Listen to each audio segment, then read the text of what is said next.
Bem, hoje nós iremos conversar um pouco sobre Irmãos Karamazov do Dostoiévski. Antes de qualquer coisa, se inscreve, ativa o sininho, deixa like, comenta o que você achou desse vídeo e compartilha. Bora lá.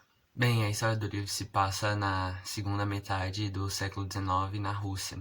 E ela vai acompanhar a história de uma família, dos Karamazov, o pai, o Fyodor Karamazov, e seus três filhos, o mais velho, Dmitri, o segundo, Ivan, e o terceiro, Alexei.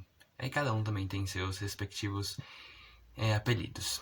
A gente vai acompanhar um pouco da história desses três irmãos, a relação deles, entre eles e com o pai, também as pessoas da cidade que eles vivem, os relacionamentos. E a história vai guiar os acontecimentos de cada um, não de forma simultânea, mas contando um acontecimento e depois falando o que o tal irmão fez enquanto isso estava acontecendo, até chegar num ponto no clímax do livro que seria o assassinato de alguém que vai envolver os três irmãos e o pai. Vamos lá, o que eu achei de Os Irmãos Karamazov? E tem um monte de coisa para falar. Assim, nessa primeira leitura eu cheguei a uma conclusão que o Dostoiévski, que quem escreveu, é um criticista que não tem uma ideia fixa do que ele quer. Por que você está falando de Jonas? Porque ele aborda temas e depois ele mostra os dois lados desse tema, mas de modo muito extremo.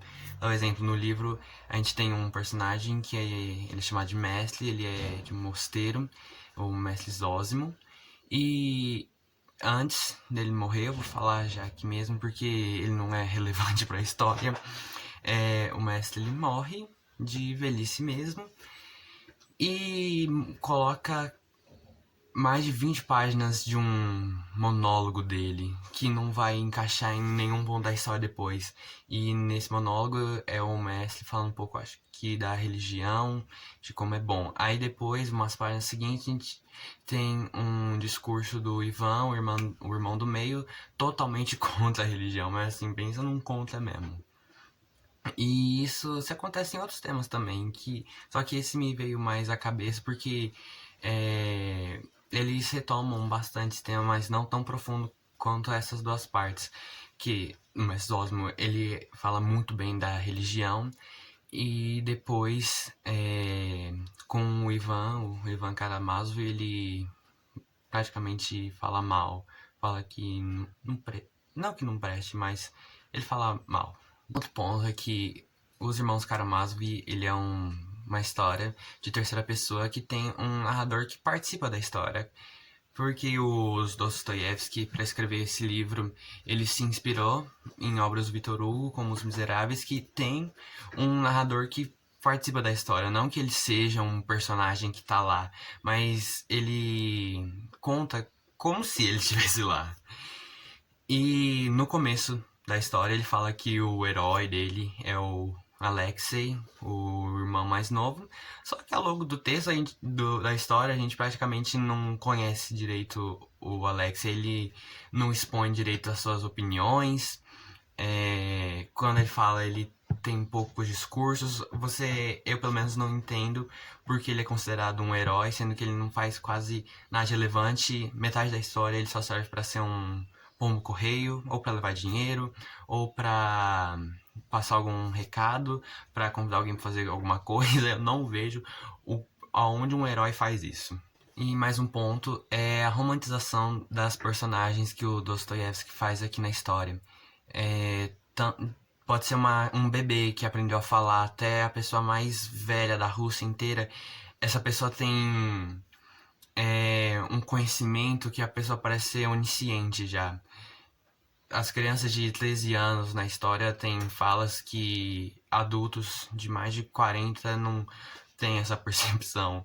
Por exemplo, tem um personagem que ele é introduzido passado da metade da história que não é tão relevante, mas o autor quer dar destaque para ele por algum motivo.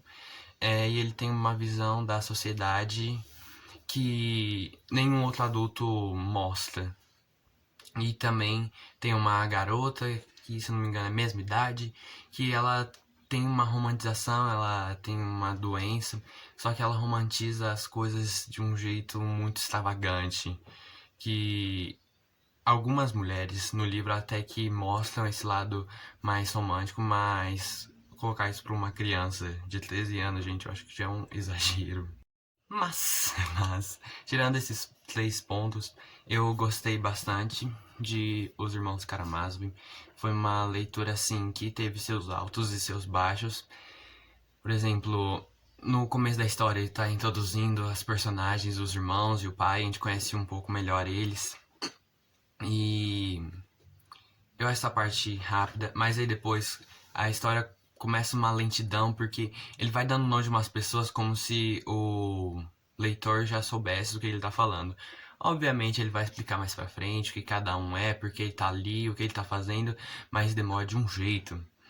E que, por exemplo, tem partes no livro que ele fala: ah, eu vou abordar esse assunto mais tarde, eu vou abordar esse assunto mais tarde. Mas ele repete tanto isso, mas tanto isso, que você esquece depois que isso ia acontecer.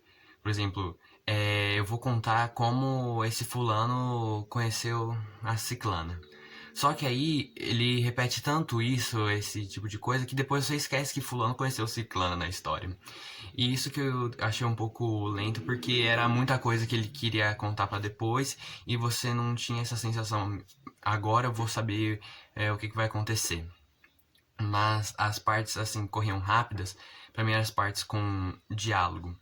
Esse livro vai ter um julgamento final, que eu falei do assassinato, eles vão ter um julgamento, e eu tava esperando assim um julgamento com muitos diálogos, muitos bate-boca, porque na metade do livro tem um pré-julgamento, quando as pessoas estão vendo quem pode ser o possível culpado antes de ir para o próprio julgamento.